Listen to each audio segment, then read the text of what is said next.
Imagine a world where your dinner isn't cooked, but printed, where your food is downloaded like a file, customized just for you, and built layer by microscopic layer. This isn't science fiction anymore. This is the wild story of 3D food printing, and it's happening right now. So let's just jump right in with a totally insane question. Could you actually print a pizza in space? It sounds like a joke, right? But NASA is dead serious about it. They're figuring out how to feed astronauts on missions to Mars that could last for years. The plan? Use powders with a 30-year shelf life to print meals from a digital recipe. It's all about keeping the crew healthy and, not going crazy millions of miles from the nearest kitchen. Okay, but that's space travel. What about right here on Earth? Well, what if you could eat a perfect flaky salmon fillet that has never been near a fish? A company in Austria called Revo Foods is already doing it. They use 3D printers to weave together protein from fungi and plant-based fats to create a salmon alternative that looks and feels just like the real deal, and you can already find it in supermarkets. Now hold on, because it gets even crazier.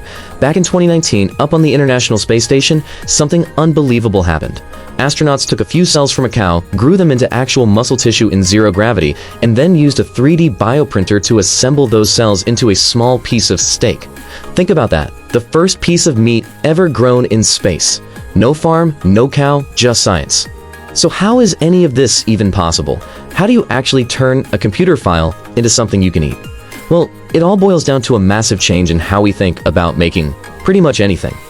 For pretty much all of human history, we've used something called subtractive manufacturing. It's simple. You start with a big block of something, like a sculpture with marble, and you just cut away everything you don't want. It works, but man, it creates so much waste. 3D printing flips that completely on its head. It's called additive manufacturing. You start with absolutely nothing, and you build up layer by tiny layer. It's like building with Legos. It's precise, it's efficient, and there's almost zero waste. And that bottom-up approach is the whole secret. Instead of taking one big thing and shrinking it down, you're taking a bunch of different ingredients and putting them together with incredible precision. It's like a digital chef assembling a dish, almost molecule by molecule. It completely reverses how we've done things for thousands of years. So here's the play-by-play. First, someone designs a 3D model of the food on a computer. Then, the software slices that digital model into hundreds or even thousands of super thin layers. The printer then reads that file, kind of like a roadmap, and starts squeezing out the food material one layer at a time. It just keeps going until that digital idea becomes a real, physical thing you can pick up and eat. Which brings us to the biggest question of all, right?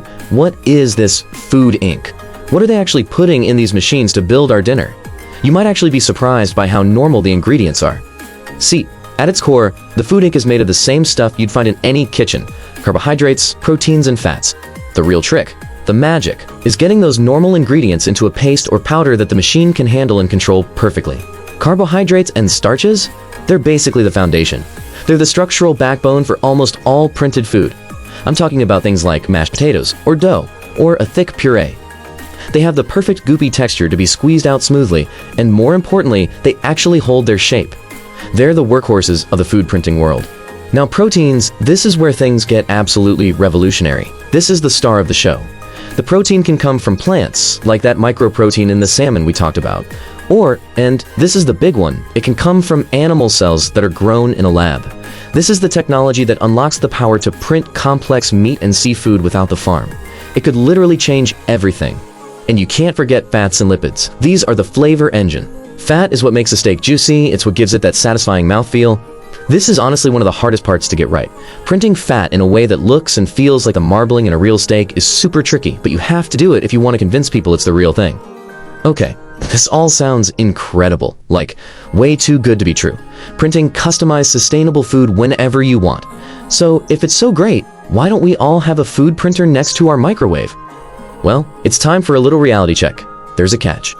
There are 4 huge hurdles here. First off, speed.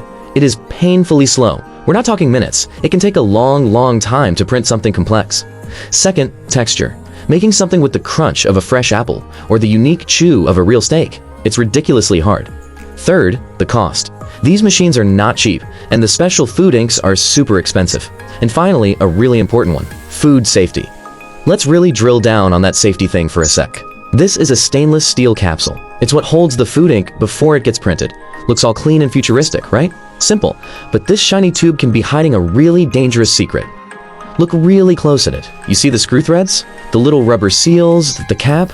All those tiny little nooks and crannies are the absolute perfect hiding spot for something you really don't want printed into your dinner. And this isn't just me guessing. A study in the Journal of Food Protection was super blunt about it. It said these niches are pretty much a perfect breeding ground for nasty bacteria like salmonella and listeria. So if these things aren't cleaned absolutely perfectly every single time, the printer itself could contaminate the food. It's a whole new kind of safety risk we're just now starting to figure out. So, given all these problems, who's actually using this stuff? Well, right now, it's mostly commercial businesses. Over half are high-end restaurants or bakeries trying to make crazy shapes you could never do by hand. There's a small but growing number of people buying them for home, but the big players are companies and governments like NASA and the military, who are exploring it for very specific uses in extreme situations. But here's the thing. The story does not end with the problems, not even close. The most exciting part is seeing how brilliant people are already smashing through these limits, pushing this tech into places that sound like they're 100 years away. So, up until now, the printer could only print cold goo. You still had to cook it. Well, not anymore. Researchers at Columbia University built a machine that prints and cooks at the same time, with lasers. They actually printed a 7-ingredient piece of cake, from the cracker base to the frosting, and as it printed each layer, a laser perfectly cooked it. The whole thing is controlled by software. It's incredible. Printing and cooking at the same time is a huge leap. But what if we could go even further? What if the food didn't just get printed? What if it could actually transform and build itself after it comes out of the machine? Yeah, welcome to the totally mind-bending idea of 4D printing. It adds a fourth dimension to the mix, time. The concept is to print a food item that's totally flat and compact, but when you add a trigger, like hot water, it changes shape. Just imagine buying flat pasta sheets that, the moment you drop them into boiling water, automatically fold themselves into perfect little fusilli spirals. It sounds crazy, but it could completely change how we package and ship food. So when you zoom out, you see the ultimate promise of all this. First, personalized nutrition, like we've never seen. A machine that knows exactly what your body needs that day and prints a meal with the perfect amount of vitamins and protein. It's already being looked at for athletes, soldiers, and hospital patients who have trouble swallowing. Second, sustainability. By using alternative proteins and only printing what we need, we could slash food waste and the environmental damage from factory farming. And finally, just pure creativity, giving chefs a brand new tool to invent dishes we can't even imagine today. What this really shows is that this technology is right on the edge of a breakthrough. It's moving from being this weird niche gadget to a real solution for some of our planet's biggest problems.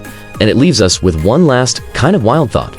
Is it really that crazy to think that in the near future, the most amazing, most sought-after meal in the world won't be made by a human chef, but will come out of the nozzle of a machine?